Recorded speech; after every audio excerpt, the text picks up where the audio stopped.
My name is Patrick Molesky, and this is my final project video. The first two chapters, 1 and 2, are, the first two chapters that you're introduced into this course with. Chapter 1 gives you an overall summary of why you should learn speech and why you should improve upon your skills that you already have. It gives you different ways to communicate and, different ways to use the skills that you have already obtained. Chapter 2 brings in a different aspect of speaking, which is bringing in the cultures of the workplace and embracing them. Because once you do so, it's going to be easier to get more of the workplace on your side anytime you try to spread any kind of message. Chapter 1 mostly teaches you how to spread a message and just how to do it in different kinds of settings. It's really basic. The tones are a very large part of the chapter. It covers how you can, like I was saying, it teaches you how to incorporate the tones, and it can make people either like you or just not want to talk to you in any way, shape, or form. If you take a more aggressive stance, they're more likely to offend some people, which is never good. You should really always just have this kind of supportive tone in your voice. Companies, if you're doing speech at a company, you should take into account the kind of culture that company has. If you're working somewhere like Baylor Dallas, which is a hospital in Dallas, they try to uphold the quote-unquote Christian values, and they are, rather fanatic about it, and, you should realize this before you go and try to discuss anything of any kind there.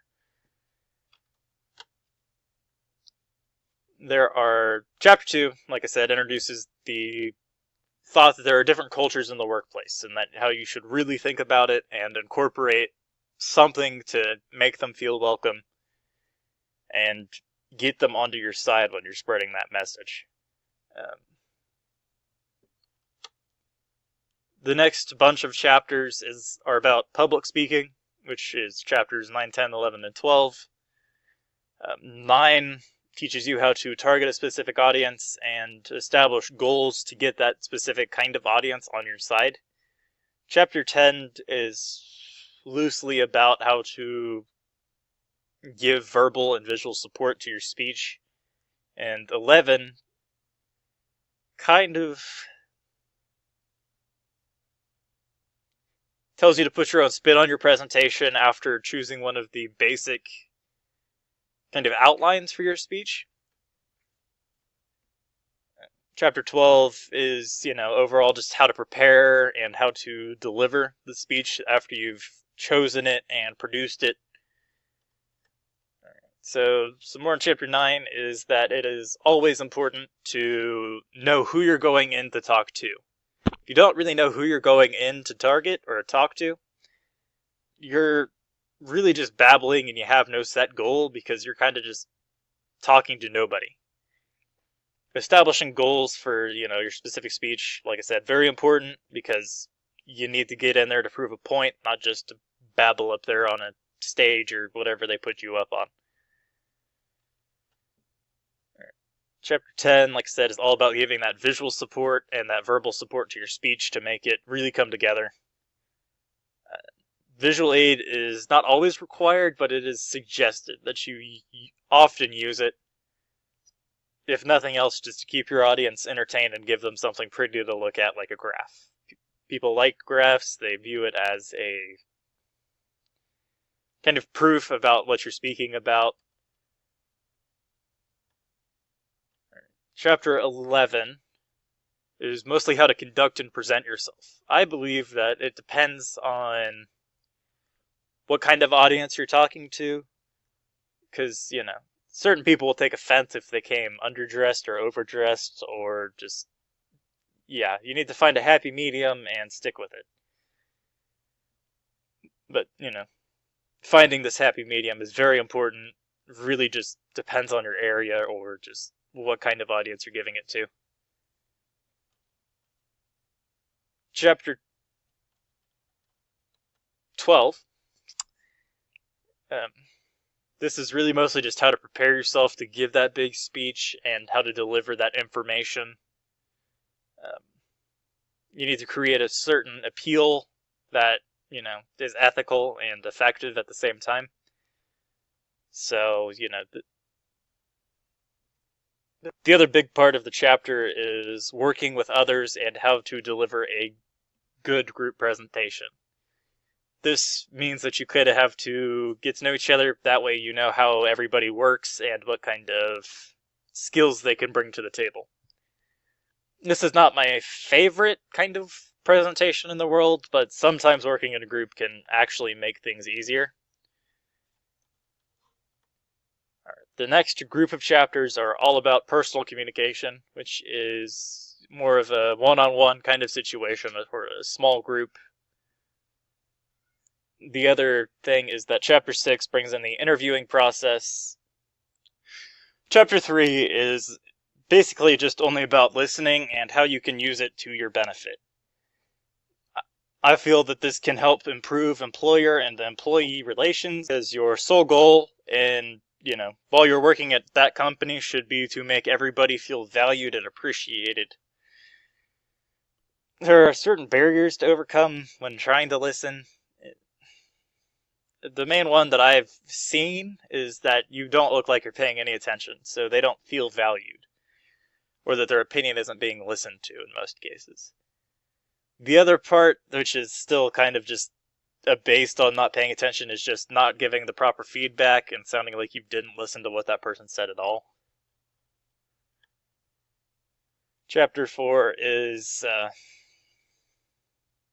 the fill-in chapter from what I got. It covers that yelling is never good in the workplace at all.